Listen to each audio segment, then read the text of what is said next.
All right, let's look at the difference of two squares. And remember, I call that dots.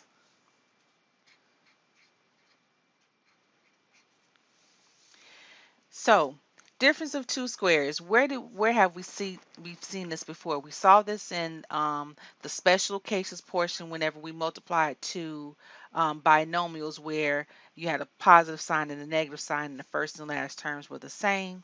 So, um, let's do an example. So, for what you've done before, you had something such as an example such as x plus 7 times x minus 7. And by now, we all know what happens whenever we multiply two binomials where the first terms are the same, the last terms are opposite of each other. The middle terms are going to cancel out when we FOIL. So as we FOIL this question, we have x squared minus 7x plus 7x minus 49. That's your first, your outer, your inner, and your last. And the outer and inner terms cancel out, and all you have left is the first, are the first and last terms. So, difference of two squares. So we're going to take what was the answer and work our way up to what was our answer before it becomes our question, work our way up to what was the question becomes the answer. So some guidelines on how to recognize a perfect square binomial, bi meaning two terms. Okay, so how to recognize a perfect square binomial. Number one,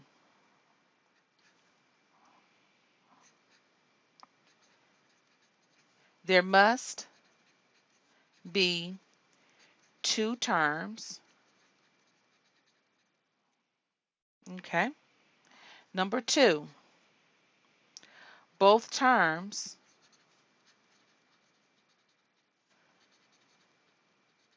must be perfect squares.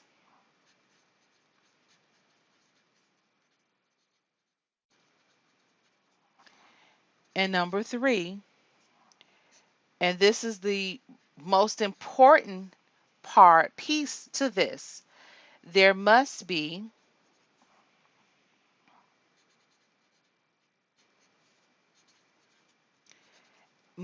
a minus sign between the first and last terms. There must be, keyword must be and minus. There is no plus sign for or no sum of two squares. So there must be a minus sign in order for you to factor a perfect square binomial.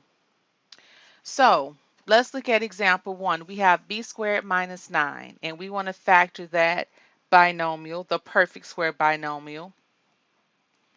And to do so, we're going to set up our template,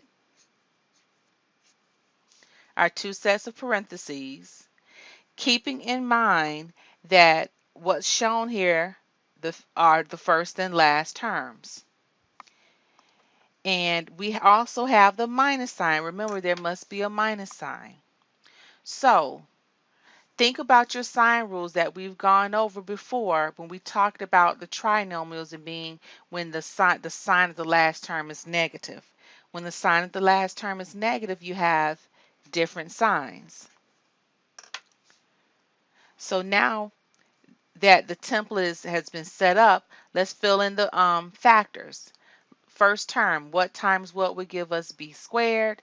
That will be b and b. And for the last term, what times what would give us 9? That will be 3 and 3.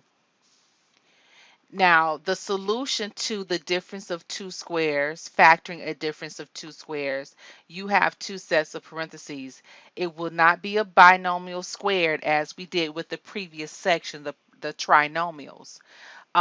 Because the signs are not the same. The signs will always be different when you're factoring the difference of two squares.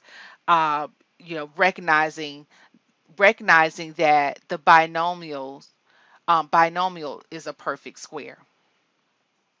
Let's do number 2, 25v squared minus 49.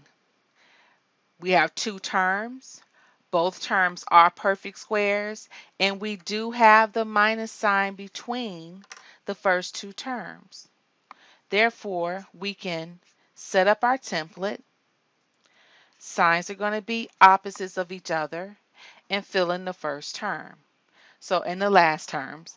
So fill in the parentheses with the factors. So for the first term, factors that two identical factors that would give us 25v squared is 5v, 5v, and last term, two identical factors that would give us 49, 7, and 7. And that is our solution.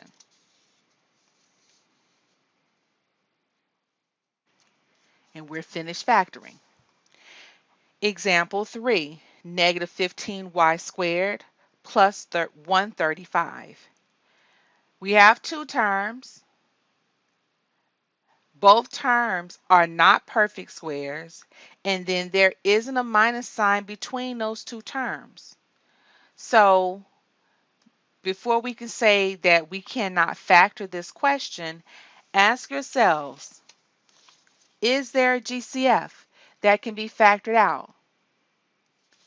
And as we look at example 3, there is a GCF, which is 15, but because the first term is a negative first term, our GCF is going to be a negative GCF, so we're saying negative 15.